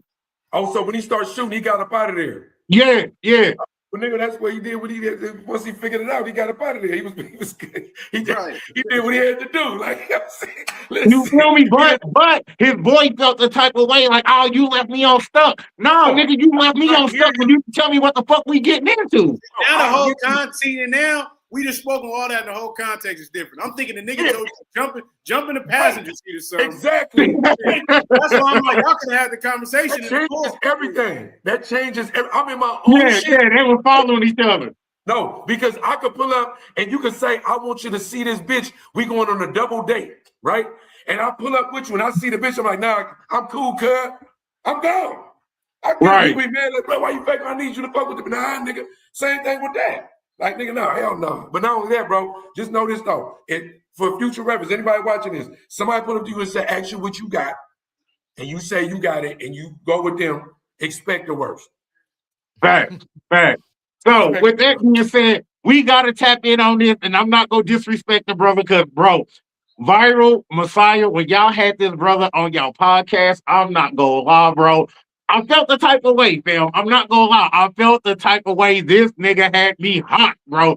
So I'm not gonna disrespect the brother. I'm not gonna call him no fake Black Panther. You guys are clips like bro do, so we can people. Oh no, I'm gonna tell you. When y'all had that nigga that actually seeing what's going on, then giving feedback. Hold on, let him break it down. Let him break it down. Clip. Yeah, that's real. Yeah. Yeah, I was just saying when y'all had y'all boy back bracket on y'all podcast, bruh. I felt the type of way about that dude. You know what I'm saying? And I'm not gonna disrespect the brother, you know what I'm saying? It's all love, FBA all day, y'all already know. But this was my issue with the bro. You want us to listen to your message, and you trying to change the narrative of what the fuck the party is and the movement is about. That's my first problem. My second problem is you not with the gang shit no more because you didn't put your flag down, but you still want to be called back bracket when we know back bracket is a game term when you saying let's get it bracket. We know what that come from. That come from the B team. So if you want to leave the gang alone, but you still want to have your name attached to the gang, that don't sit well with me. That's like you want to have 1 foot outside, but you still want 1 foot in the drive bar in the streets to get into shit. If you go give up that, if you want to give up your purpose and put down the flag for change, how come you can't change that name right along with your movement? Yeah, I just think that was internal conflict. It's like on the journey to transitioning, it's going to be a battle within yourself. So that's what you were seeing live. It was trying to justify the battle within itself of, do I really want to let this go? Or damn, I'd have been this for so long, I don't want to let it go, but I do want to change. So it was like the battle with itself, basically. That's the way I Right. viewed it. Because we all know what bracket mean. We all know that's the gang terminology from the Bloods. Like, we know what the fuck going on. So there's no way you could be preaching that and then still saying bracket unless you still with that in a sense. You see what I'm saying? Messiah, how did you feel about that, bro? That's why I say I don't really all the way align with the whole fuck the street shit, because you can still represent what you represent, but you might want to change the direction of what y'all doing. You still might want to be bracking, but you just don't want to be crashing out for no reason. You might want to be bracking on some positive shit now, but I'm still bracking. So I think he went wrong with the saying, I want to destroy everything that come from that. Well, that's bracking too. You got to destroy bracking. That's just where it went left. That's where it didn't. What's your thoughts on that, Messiah? I mean, bro, really just cleared it up. Really, it's the same thing. I just think some people got to understand that you still can be from where you from, and sometimes it might can have an even greater impact of watching you be the roads that came through the concrete from that. Like, we all ain't just stupid. We all ain't this. So you still be a representation of that, but you just put it in a different direction. And then that shines a different light now on it. Because now that light that shines, it's like, okay, it is some smart people there. It is this type of people there, because people already have a preconceived notion of what they expect when you have gang ties attached to it. Right.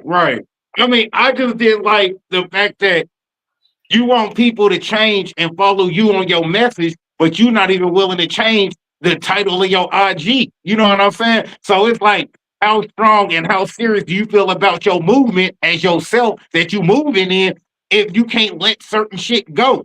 That's like a motherfucking crackhead saying, hey, I don't want y'all doing no drugs, but this nigga can't put the pipe down. Because I see a lot, and I like to reference Nipsey a lot. And even like in a lot of his music, he would talk about the contradictions of gangbanging. But we still know he represents his gang until his demise. But he also gave niggas the truth about certain things. How maybe you could have been told lies when you was a youth. Maybe you thought it was something that it wasn't cracked up to be. Just because you speak against it don't mean you speaking against everything that got to do with it. You could just be speaking on shit that don't make sense. Right. And I mean, I only say that because what happens when somebody from the C team get up on you? Like, oh, back bracket, what to do, cuz? What you talking about, cuz? And he start pressing the hard line, and he like, no, bro, it's Black Power, bro. I'm a Panther now. Niggas on the streets they not go see that. They not go see that black fist. They go hear your name and they go press you on what you aligning yourself with as far as what you calling yourself. I don't think people is seeing Instagram handles unless you just blatantly just on some other shit and niggas is looking for you for an Instagram handle. And then if you are smart enough to hear what he's saying, I don't think people will really be coming with that type of energy, in my opinion. Not saying it can't happen. Right. So that's what I'm saying. So if that does happen, is he in the wrong for not letting that name go? Or is the brother in the wrong for pressing somebody who's not even on that type of time no more? Who's in the wrong for that? I can't tell nobody what they right or wrong about for what they feel they right about. So I don't really even go that deep into that, honestly. Like everything we said on the podcast, that was how I felt. Go watch the pod. I'll tell you this, right? Look. What you say, you know what I'm saying, and what you do ain't necessarily who you are, right? So just like you just said about Nip, that's a perfect example. But there's a lot of other examples we can look at of people that start out as one thing and couldn't let the other thing go. That's the thing that made them what it is. So it's like almost like the fuck the streets movement. You can say fuck the streets if you was a street nigga, because you might have been like, nigga, the streets, nigga, took my bitch, killed my mama, sent me to jail for 30 years, nigga, and fuck the streets, nigga. I ain't fucking with that shit. All my niggas left me for dead. They fucked my baby mama. A street nigga can say that and can't nobody contradict that. A rapper might not be able to say that the same way, because it's like, nigga, you rapping about this. You was never a street nigga. You rapping about all the shit we did. So you saying fuck the streets now, and you wasn't really a street nigga. So I can't say fuck somebody gang. Yeah, right. And I was never that gang. Like, I can't denounce it. I can say it if I'm being disrespectful. but it can only be perceived as disrespectful. Certain words and shit, motherfuckers know, bro. Real gang members and shit be knowing.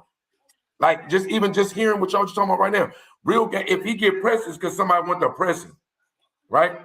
If he willing to live in that world where he halfway out, look how Nip died. Look how they say Nip died, right? That nigga got some of the best quotables on earth. When you down, it seems like the algorithm finds you and you will see a Nip quote. Like, you broke, your money ain't right. Nip will come on, you be like, oh, nigga, this nigga Nip will make you feel like you want to go get up and go get it. But Nip was a real crip. Like, you feel me? You know what I'm saying? So I'm saying that both things can be true. Without his gang, Nip, as we know him, may not have been. So maybe holding on to piece of that ain't always a bad thing. And some niggas, you might press a square nigga. He square today. That nigga was a gangster yesterday.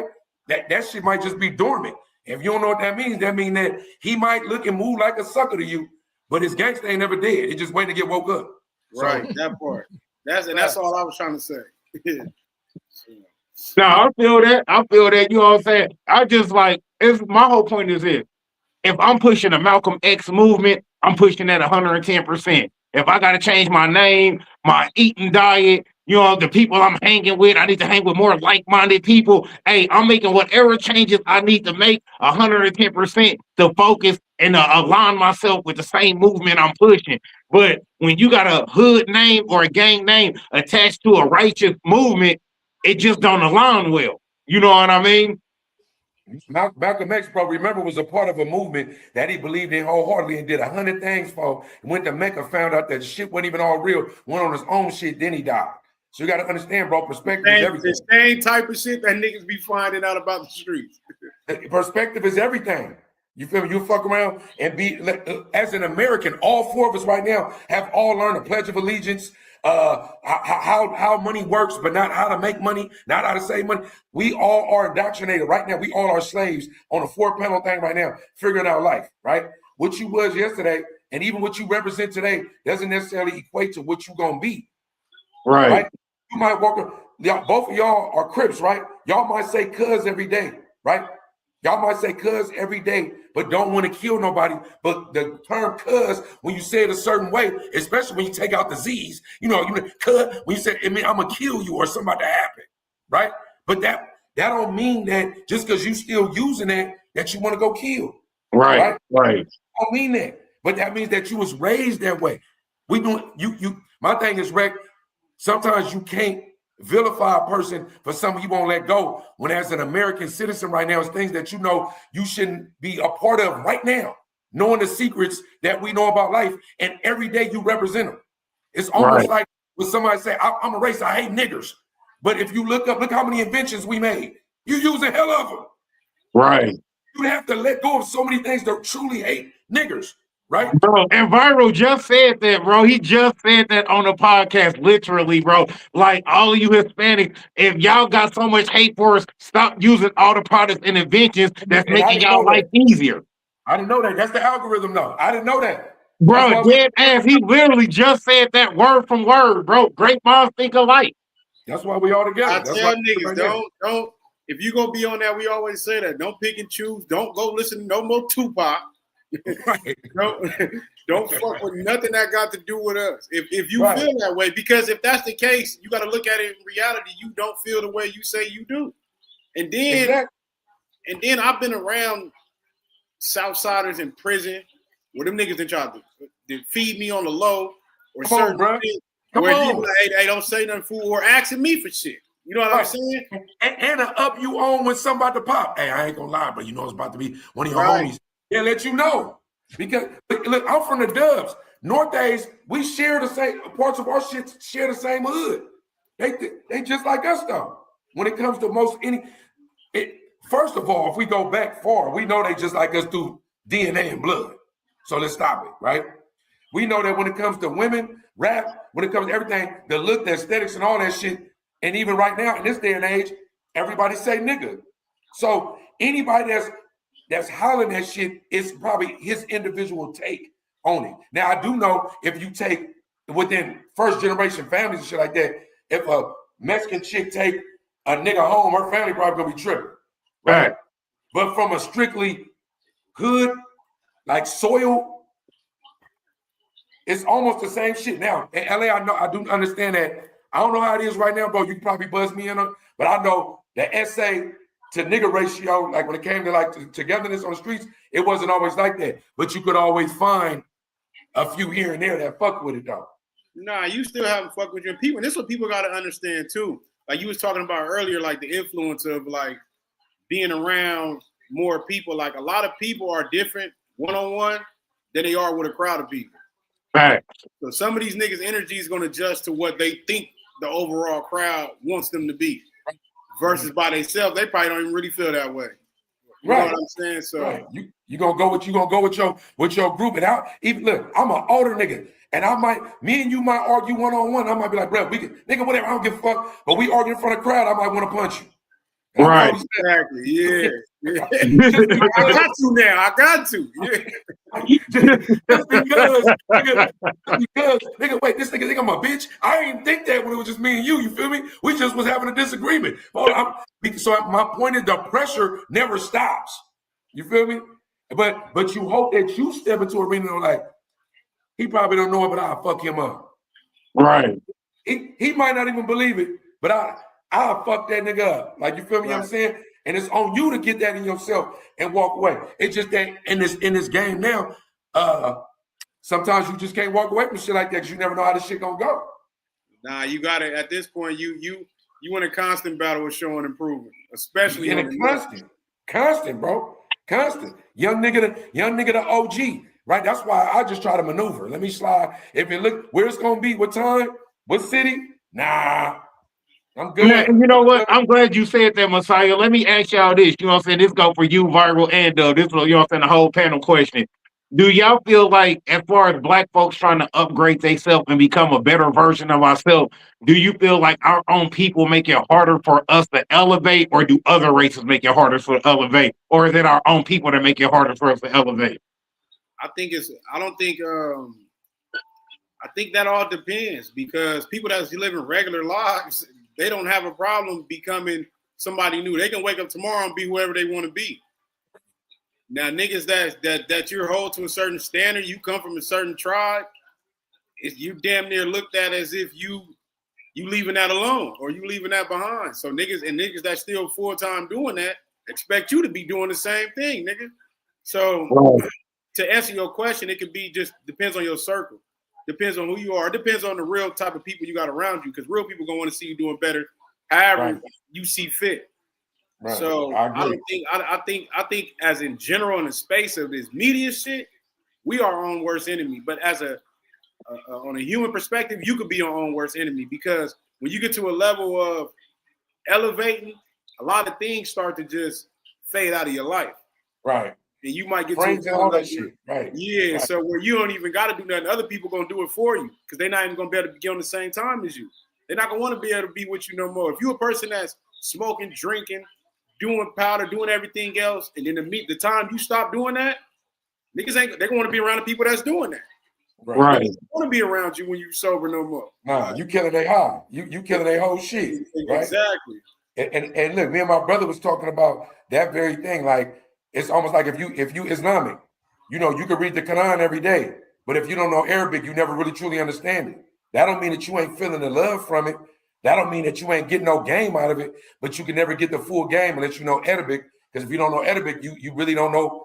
You just don't know. But without it, you still got the feeling. So in this world we live in right now, bro, our own worst enemy can't just be us, because a lot of the stuff that got us beefing was because of somebody else, right? If you look at Willie Lynch syndrome, you look at everything. I'm not gonna.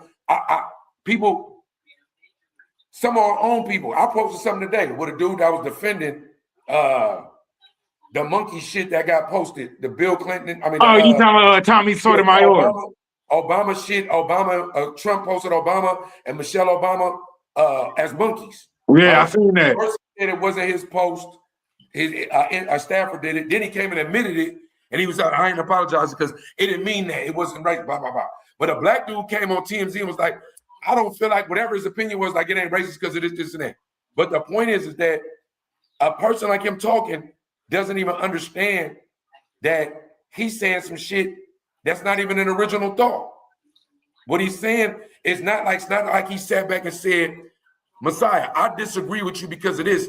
And even you went, the fuck this nigga Dub talking about. Even if you didn't agree with what I was on, you knew that was a motherfucking original thought, right? Right. Everybody around here talking about the shit that they got from somewhere else. Every once in a while, that's why panels like this, a discussion can be created and you can get stimulated because we can have 4 different opinions. I could not be mad at you for your opinion. I could get off of here and go think about your opinion, ponder on it, and it might even change my mind or my life or whatever. I might even can't wait to talk to you again. So I'm like, hey, the shit you was on, I didn't agree at first, nigga, but I'm with that now, right? So if we've been indoctrinated since birth, generation to generation, birth after birth, to be a certain way, we not indoctrinating ourselves. So we only our worst enemy, bro, because of how we was created, because of the environment we put in. They got niggas afraid to go to Africa, not because you ever been there, but because they said, hey, Africans don't like you.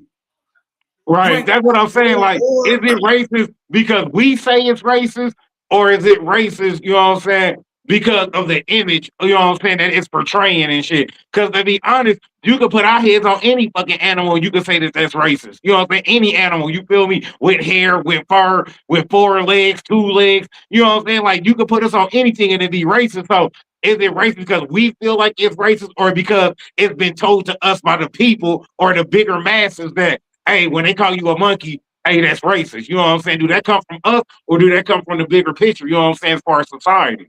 Nah, I just look at things like he just said. When you think about those type of people from the Willie Lynches and stuff, psychologically doing that, what the damage they've done to us mentally as a people has done more damage than damn near all the physical activities.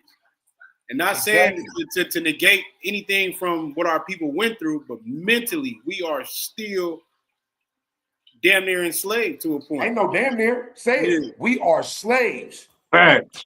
Only a few of us, literally, that's why I say, and I don't give a fuck if we only get 98 views. Listen, only a few of us step outside of the matrix and get identified, but can't break free. That's just the truth. It might sound crazy or something, but it's an original thought. Only a few people. The other people, you can literally tell them right now, hey, Harriet Tubman, what I'll tell you, Harriet Tubman went to free a lot of slaves, and she told them they were slaves, and they didn't believe her. That's a fact. She was going to plantations. They was getting whipped. They was picking cotton. They couldn't leave. They couldn't marry without getting, they would see them up was getting murdered. And Harriet Tubman said, come on, let's go. I'm about to free you. And they was like, why? I ain't no slave. I'm good.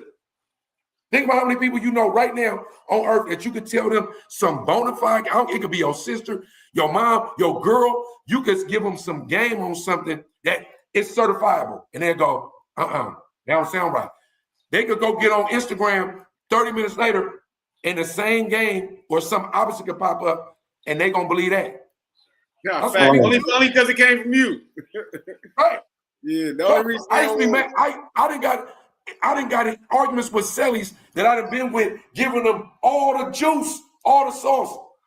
Nigga, the niggas, I don't know, or they ain't following it. A nigga come up to the door, talking to him through the door, and say something like, you that nigga had that game. Bitch ass nigga, that's the same shit I've been telling you. I just showed you, nigga, for weeks.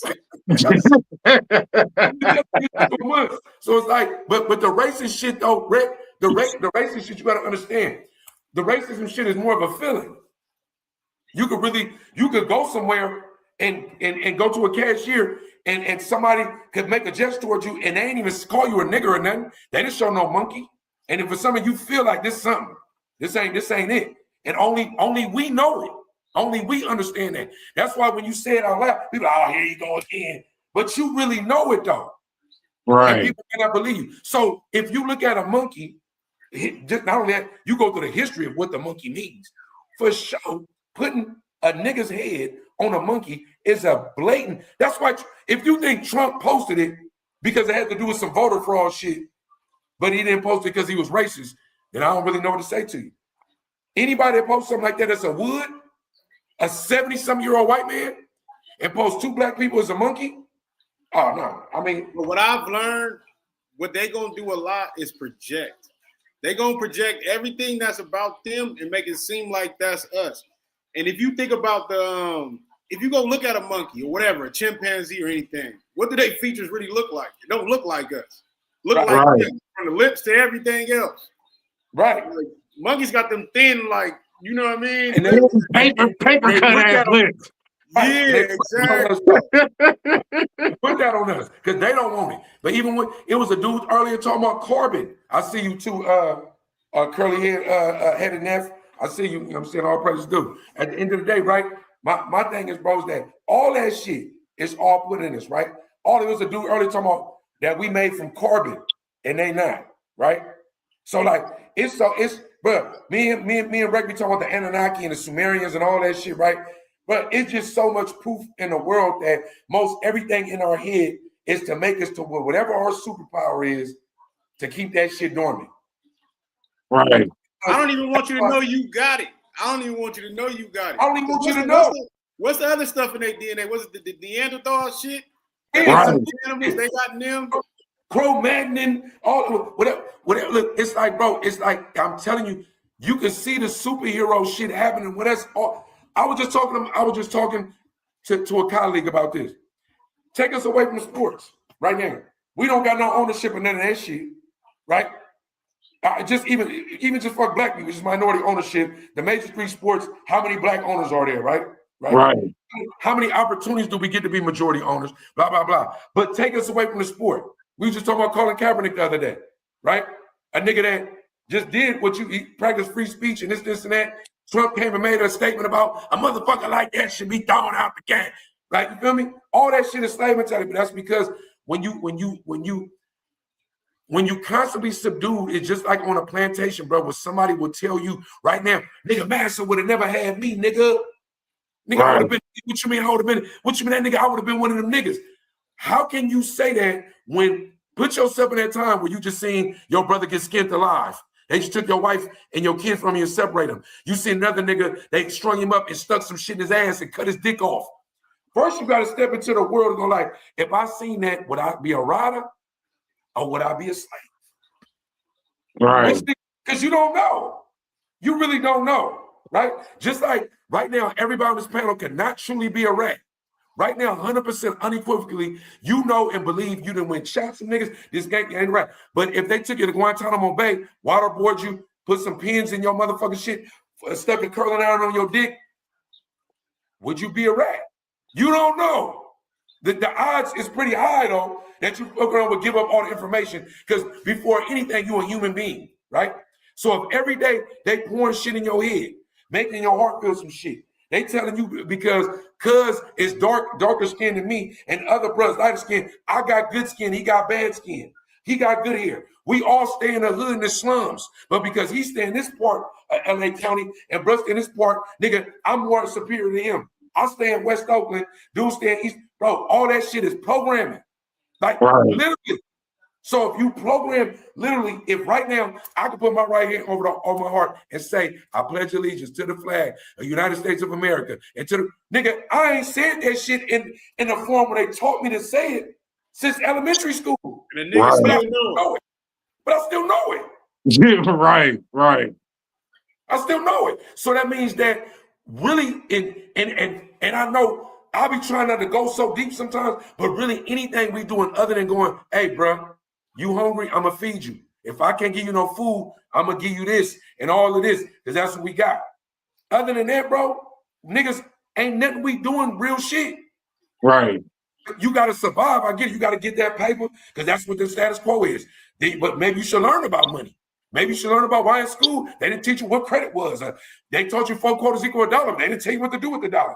Once we able to get our viewership to go, somebody mama to put their son in the chat, somebody dad to put their daughter in the chat, and we go, hey, this what this is, financial literacy. This what this is, this on that part. Yeah, we're gonna talk about the gang shit. We talk about the gang shit. We also gonna talk about, nigga, the reason why the gang shit tricked you. Bro just said it. That nigga, you could be a gang member and one day realize that, damn, I was a slave to that too. Right. I was a slave to that too. I love my niggas still, but so ain't no way, bro, that we walking the earth right now, nigga, and not realizing, bro, that we all slaves to all this shit. And if we against each other, it's only because of programming. That's right. That's what it's for. Right. And like, you know what I'm saying, Messiah, those that know of Messiah, you feel me? You know what I'm saying? And like he know newbie, you know what I'm saying? The nigga's a seasoned vet out here. You feel me? For those that know Messiah in his background, you know what I'm saying? I just want to know from you, Messiah, what, you know what I'm saying, what epiphany happened in your life when you was like, hey, it's time for me to wake up? You know what I'm saying? What got you, you know what I'm saying, woke and enlightened as far as, you know what I'm saying, the person you is, your mindset and all of that? When did you have your epiphany moment? I don't think I ever really necessarily had an epiphany moment.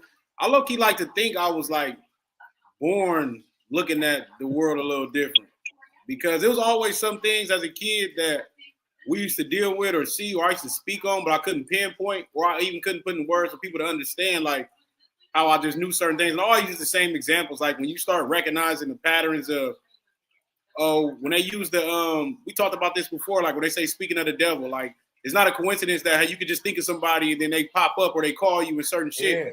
Then you start realizing that happened a lot. Yeah. Power of the mind.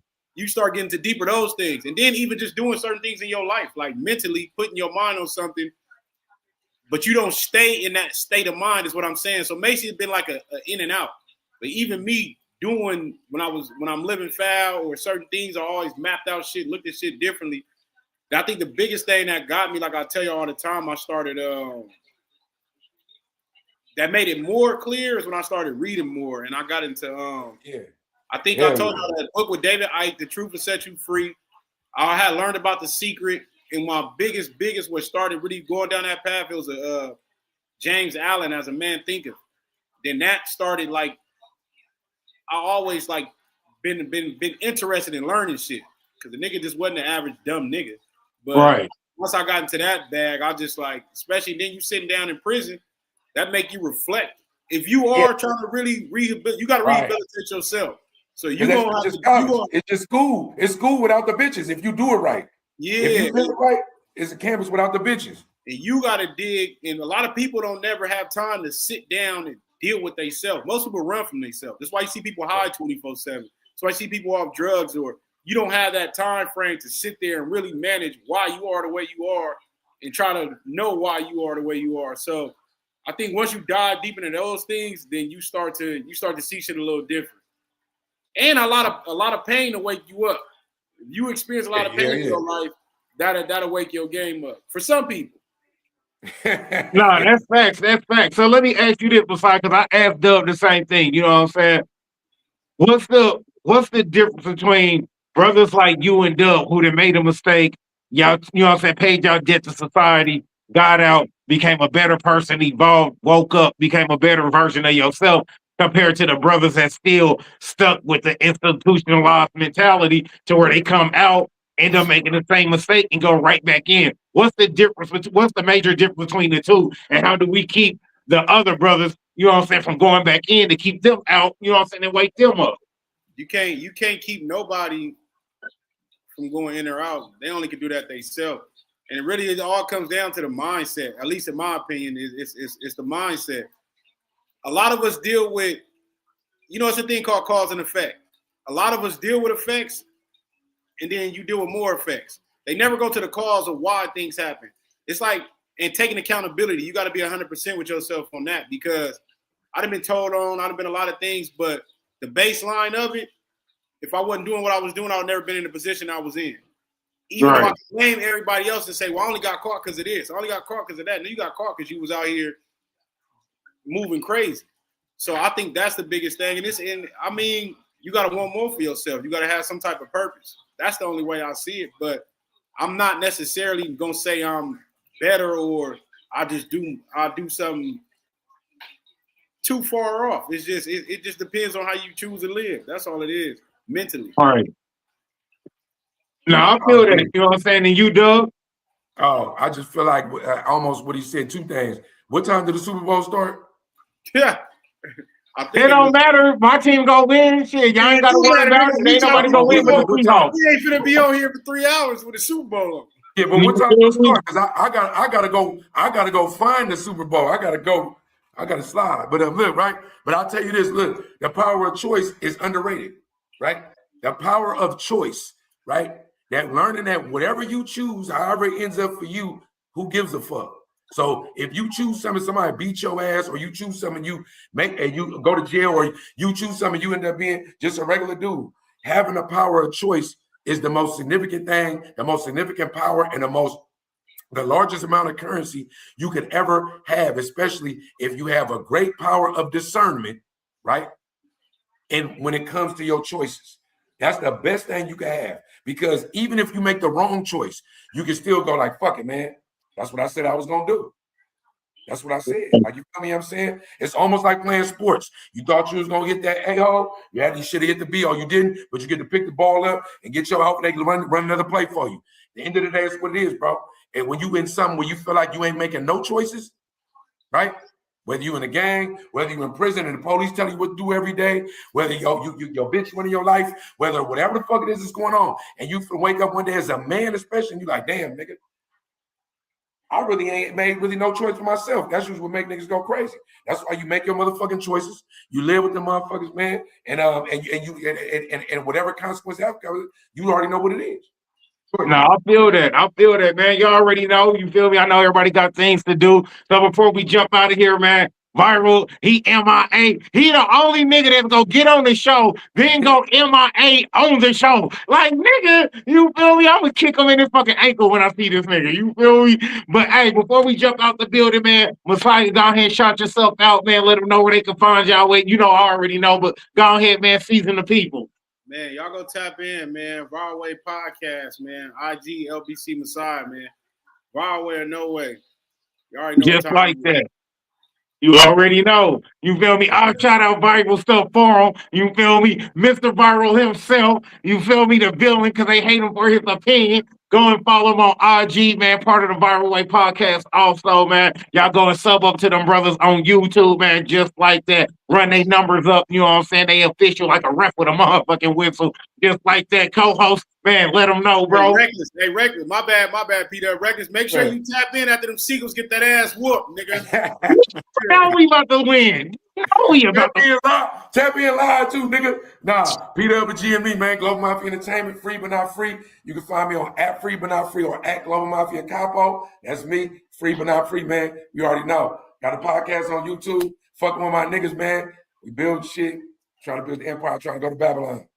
Hey, man, you already know. We're gonna have to do this again with some more thoughtful topics. My boy got some game on him. Good looking Reckless for letting a nigga pull up. Hey, follow me on IG, bro. It's good. Whenever niggas trying to link. Plus, I be doing shit too. It's good, bro. Now say less. Man, what you mean with fire shit? Hey, you a Viiral extended co-host over here. What you talking about? Send me his info on IG. All right, I got you. I definitely shoot you the info and shit so you can follow him up and all of that. You already know, bro. I got you. You know what I'm saying? But yeah, panel always open. Anytime you and Viiral want to pull up, bro, y'all extended co-host over here. Needed some more thoughtful topics. That same thing they gonna say about Dorner. That nigga needs some more thoughtful passes, nigga. All these bitches about to throw garbage ass Seahawks, nigga. I hate that with you. All right, man. Y'all be good. Man, all love, man. I appreciate the bro pulling up, man. Y'all know what it is. Sunday Cookout, man. Episode 3, man, with the Viiral Way Podcast, man. We appreciate everybody for pulling up, tapping in, showing love, supporting the channel, supporting the brand. Man, especially appreciate the co-host for taking out his time to make this happen, to rock it out. I can't do this by myself. It don't work the same. You know what I'm saying? Hey, you already know we out here, man. It's all love, man. We appreciate y'all coming through. Next Sunday, we up again. We'll have some special guests.